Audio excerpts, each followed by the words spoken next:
Well, let's now turn our attention to the world of sports where the transfer window is almost closing. A lot of transfers have gone on. So many shocks, so many surprises, but I mean, it is what it is. That's the world of football. And joining us to look at this, we have with us the sports editor at Daily Post, Ifreke Inyang. He is with us right here in the Lagos studio. It's a pleasure to have you today on the program, Ifreke. Well, you know, when I saw you, I was thinking maybe I would see you donning your Arsenal jersey, but I mean, I guess things are not moving too well. But how is Arsenal doing in the transfer market so far? Well, relatively, they've done well in the transfer market because they've spent the most money. Arsenal have spent roughly £130 million on players this season.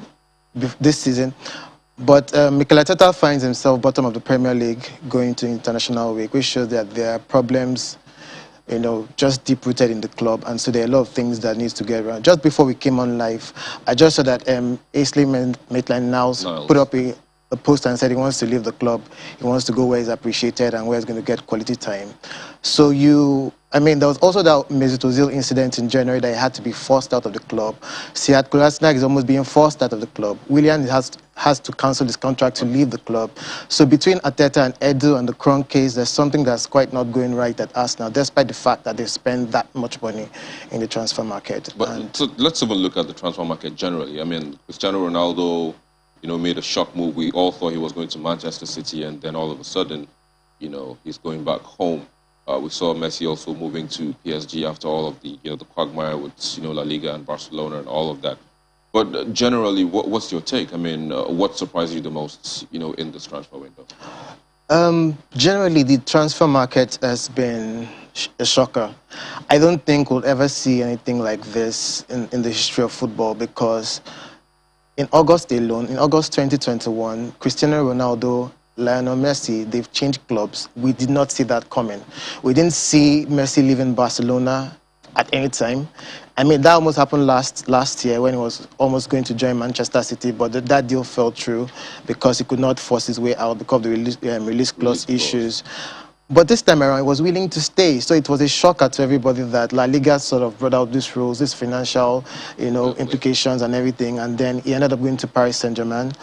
And then for Cristiano Ronaldo, he was at a point we thought he was going to take the number 7 shirt off Raheem Sterling's back and play for Guardiola since they had missed out on Harry Kane. And the next thing we have is that, I mean, that deal was basically done Friday afternoon, because the rumors came out that he was going to Manchester City as at Friday morning. By Friday afternoon, we had that Manchester United were back in the front seat. They had agreed terms with Jorge Mendes, and he was back to Manchester United. I mean, I've never seen anything like that before, and we might still be in for some drama because Kylian Mbappe is angling for a move to Real Madrid, so keep an eye on that. Erling Haaland might be going to PSG to replace him. We don't know. The next 24 hours is going to be a madness. Yeah. Not as if we've not had the madness already. Well, we have to wait and see. But in all of this, I mean, like you said, Arsenal has spent pretty much the most, you know, in the Premier League at least. But again, they find themselves at the bottom, you know, of the Premier League table as it stands. And one would, you know, just equally feel that, you know, the more you spend, you know, the more you bolster your squad, you know, the more chances or the better chances you have of at least being or finishing in the top 4. Or at least if you don't win, that's if you don't win the league, at least you get that Champions League or UEFA League spot. So what's the guarantee? I mean, looking at what do you think? Who do you think? I mean, because we're already having surprises. So what do you think would happen at the end of the season? I mean, because it seems PSG has a star-studded squad. You know, Manchester United, with the return of Cristiano Ronaldo, they feel already, you know, like a trophy is back, so to speak, now. And everybody, David Alaba is in Real Madrid, you know, Varane is in. So who would you be tipping for glory or success at the end of the season? Quickly, let me address something you said at the beginning of your question, when you said Arsenal have spent the most, so a lot is required of them. It's not about how much you spend, it's about the quality of players you've brought in. It's about the caliber of the manager you have. And I think those two things are missing at Arsenal Football Club as we speak. So, for instance, Arsenal has spent all that money on Ben White, on Sambi Lokonga, on Tavares. These are not players you would reckon with, you know, to play for Arsenal, but they claim there's a rebuilding process and all of that, and we are waiting to see what comes out of that and if the rookies in charge are able to pull this off. I mean, I read somewhere that Ateta has 5 games to save his job. So, I mean, after spending that much, you'd not expect him to be under pressure. When you flip that to PSG, for instance, they've barely spent any money, but they've kind of amassed so much quality and experience in their hunt for Champions League football. So they've brought in Lionel Messi, they brought in Donnarumma from AC Milan, all on free transfer. Sergio Ramos has arrived, while Ronaldo is back from has arrived from Liverpool. So and they've basically spent $0 or euros to bring in this player. So it's not really about how much you're spending, it's about the quality of players. And as we speak now, Paris Saint-Germain, they're the top contenders for the Champions League. They already won 3 out of 3 in Ligue 1 already, so they're basically going to breeze through the French title, but their eyes is on the prize, on the continental prize, the Champions League. And they're the hot favorites to get it, you know. And Manchester City have not gotten a striker, but you trust Guardiola to always tweak things around tactically, and so they'll be in the chase for Champions League football and, of course, for the Premier League. Over the weekend, we saw Chelsea play Liverpool. The quality from both sides, especially from Chelsea, going to 10 men down. They're the current defending champions of the Champions League.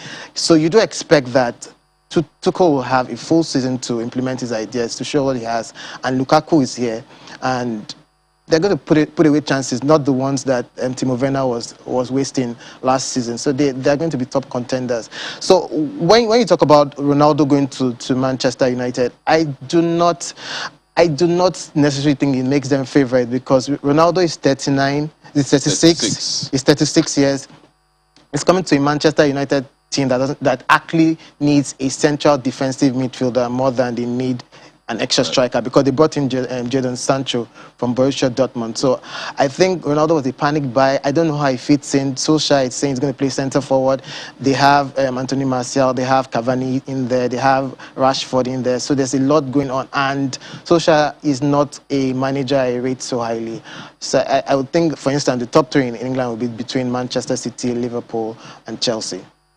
Well, it's good that you went into the depth of these teams. Well, just Manchester United. But let's take a quick break, and when we return, we'll take a look more at other teams. Their depth and their ability to tweak things around, like you said, when they go and get stuff. We'll take a quick break. I'll be back in a moment. Please stay with us.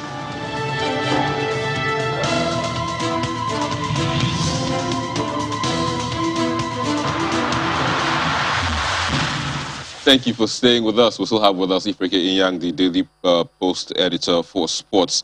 So just before we went on break, we're talking about the depth of, Manchester United first and foremost. But the thing is, apart from Manchester United, the other teams also have new players coming in. So pretty much there's going to be a lot of changes. But, one of the questions you would like to ask, for instance, now Cristiano Ronaldo, after Manchester United announced his return, people were comparing the number of likes, the post got on social media, with that of Lionel Messi when the announcement was made. I mean, so there's just so much hype on social media, likes here and there and all of that. But let's look at how they would make a good impact, the teams they come. How are they going to adapt? How do you think they will fit into these teams that they are moving? Start with Cristiano, since we're still talking about. What you have to realize is Manchester United, they have this PR game on lockdown. But football is not played on the pages of newspapers or on social media. When Lionel Messi moved to Paris Saint-Germain, it literally broke the internet. And so there was like this announcement, and PSG milked it. I think their social media numbers grew by like 4 million or so. Because I mean, before now, Paris Saint-Germain was not like a club to be reckoned with. And Messi just took them to another level. And I expect he will take them to another level on the pitch, because Messi has evolved to a place in his career where he can play across the front 3, he can drop deep. I mean, I was listening to Guardiola say he's the best striker, he's the best left wing guy, the best right wing guy, the best 10, the best false 9. That's what you get with Messi. He's going to be everywhere and make everything happen for Paris Saint-Germain, along with Neymar, and hopefully if Mbappe sticks around. Yeah. There's also Di Maria there, there's Wijnaldum behind him, there's Paredes there, there's Verratti behind him. It's such a well put together teams. So for pedigree, for relevance, for tactical honors, it feels that Paris Saint-Germain have gotten the better deal. But for Ronaldo, I still scratch my head. Beyond, so after Ronaldo was announced, he broke Messi's numbers because again there was that hype about, is he going to Manchester City? Is he coming to Manchester United? So when Manchester United announced him, there was such a big buzz, and people, the shirt sales, the hype, the videos, all manner of interviews and all of that. And Ronaldo has not even said a word. But then beyond the social media hype, I mean, when Pogba came back, we saw the same thing. It's like they actually have to play football. I watched Manchester United yesterday and I wasn't really impressed. I mean, they got away with the win, but I didn't see anything that was... And set a new Premier League record. Well, yes.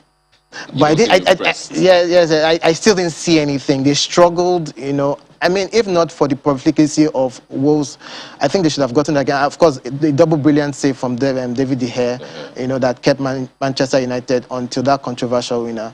But I really don't see anything that suggests to me that Manchester United is going to play with teams, or Solskjaer has taken his tactical honors a step higher. So, yeah, I don't know how Ronaldo immediately changes all of that, this season. But let's keep our fingers crossed. I do not still expect them to win a trophy, actually. So one player we haven't mentioned is Jack Grealish. I mean, had a big money move. How would you say, have you seen any impact since, he's played? Well, so the thing with Guardiola team is that it's not centered around a player. Guardiola knows how to weave his teams very intricately. So there's not a standout player. Everybody's working. Everybody's in their zone, working for each other. So, I mean, we've not seen Kevin De Bruyne coming to the team. Kevin De Bruyne is basically the football head of Guardiola on the pitch. He's the one that weaves everything together. So it's not really about a Jack Grealish. Or for instance, now we've seen Ferran Torres play in the false nine position, and Sterling out of the team altogether. So we've not seen what's going to happen there and how Grealish really has a major impact. But for the few games I've seen, I think he has done decently well. Is always very good with the ball in tight areas, always taking up players, always drawing fouls, and very good inside the box and to provide assist, and his vision is good. That's a great shot on him. So, but I think really, he's going to do well, especially when De Bruyne comes and takes off some creative pressure from him, and then Manchester City are more settled into the season. Well, so just as we wind down, who would your money be on? For in Spain, in England, in Italy, in France? It's interesting how my money will be on either Barcelona or Real Madrid, despite the turmoil they've gone through this off season. But I think Real Madrid might just edge it because Messi will be in the time of this quickie bomb time, like Sir Alex Ferguson would say. They'll lack that extra thing that Messi brings, and they'll fall flat. In England, over the last week, I've had to look at it again. I was very impressed with Chelsea. So I think between Chelsea and Manchester United, City, Manchester City, I think between Man City and Chelsea for the title. In Italy. The picture is not very clear, and I think with Mourinho going there, he might want to, just add to that party a bit. So, but yeah, the usual suspect: Juve, Inter, AC Milan. I think you called it already in France.